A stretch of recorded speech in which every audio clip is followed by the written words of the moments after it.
Hi Aquarius, welcome and this is your reading. Be open-minded po, hindi po halos lahat makaresonate. Thank you nga po pala sa mga nagsusubscribe, sa mga bumabalik. Marami pong salamat. Give me the message for Aquarius. Ano yung mensahe sa'yo? Give me the message for Aquarius. Ano yung mensahe sa'yo? Give me the message for Aquarius. Ano yung mensahe sa'yo?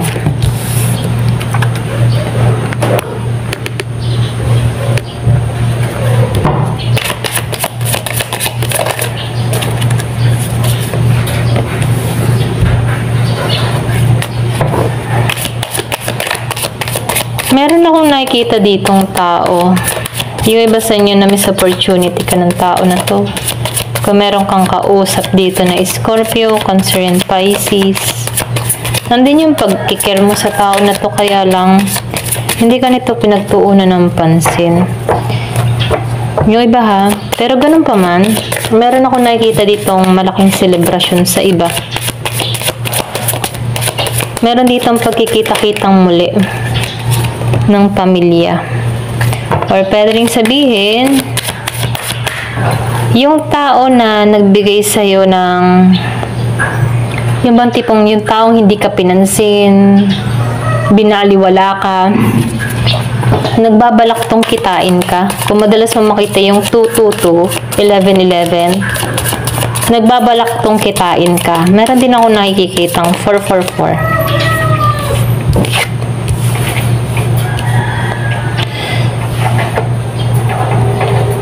Nagbabalak tong kitain ka sa panahon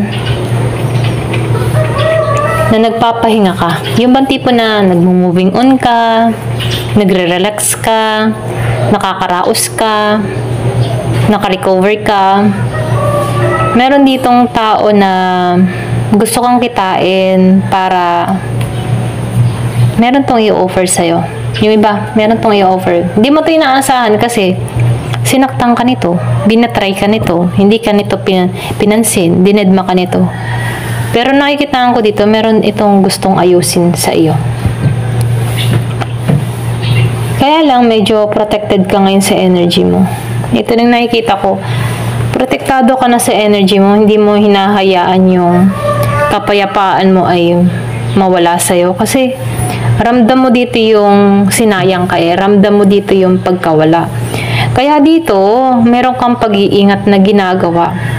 Ayan.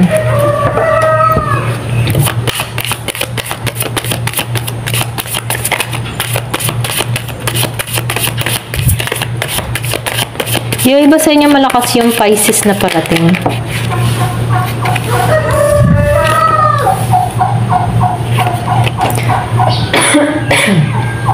Excuse me. Meron ako nakikita dito na gusto ng bagong simula sa'yo.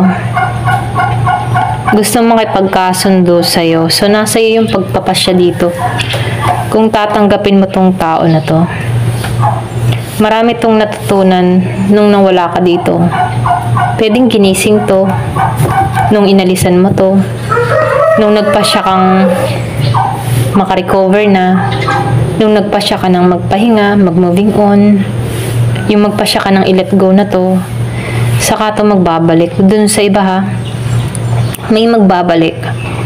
Gusto makipagkasundo.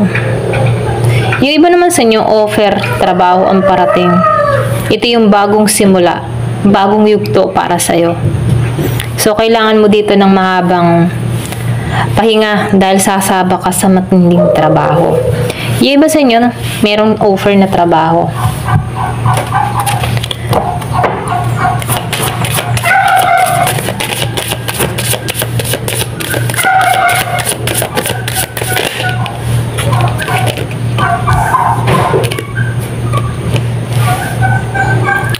Nakikitaan ko dito, ikaw, hindi ka madaling sumuko. Lalo-lalo na sa hamon ng buhay. Andun yung determinasyon mo. Andito ka sa Emperor Energy. Kaya mo ang lahat. Matalino ka. Meron ka na pagtagumpayan dito. Yung iba, meron ka na pagtagumpayan dito. Nakikitaan ko dito yung authority mo, yung paninindigan mo. Nakikitaan ko dito yung tagumpay. Yung iba sa'yo nagtatagumpay, meron kang nakamit. Alam mo yung hawak mo yung oras mo. Pwede yung iba sa inyo, freelancer, boss, excuse me. So, nakikitaan ko dito walang sino man yung nagdidikta sa'yo. Ganun yung energy mo, Emperor energy. Nakikitaan ko dito na marami kang nakamit, matagumpay kang tao. Or dito ka patungo, ano. So, meron dito grounded. Grounded ka sa energy mo. Hindi ka basta-basta nagtitiwala. Andun yung authority mo. Marunong kang bumasa. Malakas yung intuition mo. Malakas yung kutob mo. Nakikitaan ko dito yung solid foundation para sa'yo. Kahit marami kang naranasan dito, nililingon mo na lang to, pero hindi mo to pinanghahawakan. Nililingon mo to dahil dito ka humugot ng lakas, ng loob para makamit tong mga minimithi mo. Makamit kung saan ka man ngayon. Kasi yung iba sa inyo, meron kang napagtatagumpayan.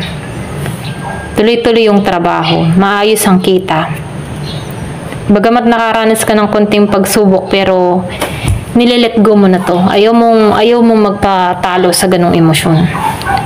Pinaninindigan mo or nakikitaan ko dito, matibay ang isipan mo. Alam mo yung gusto mo mangyari. Kaya nakakamit mo yung tagumpay dito dahil sa determinasyon mo.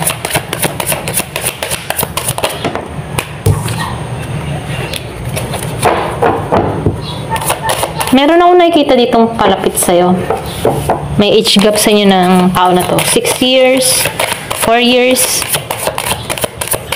Meron parating dito na andun yung care. Magiging masaya ka dito kasi itong taong parating sa'yo ay sweet. Sweet to. Or kung ikaw man dito ay may past person, darating to na parang ibang tao. Hindi na siya tulad ng dati. Pwedeng meron tong nangyari dito na nagpatino dito. Kung hindi ka nito pinagtuunan before, ngayon babawi na to. Kasi alam niya na yung mga pagkakamali niya dito. So, inabandona ka nito eh. Yung iba, no? Inabandona ka nito, iniwang ka nito. Kahit ba binigay mo ng lahat, iniwang ka pa rin ng tao na to. Kaya dito, babawi to. Napagtanto ng tao na to na ikaw pala yung para sa kanya dito. Kaya tatrabahuhin ka nito. Okay? Pagsusumikapin ka nito na makamtan ka muli nito. Kasi alam ng tao nito yung kung ano yung pinakawalan niya.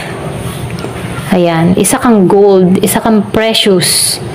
Kaya itong tao nito magbabalik dahil precious ka. Alam niya na yung pinakawalan niya. Kaya magsisikap to na makuha kang muli dito. Meron ako nakikitang Scorpio, Cancer, and Pisces.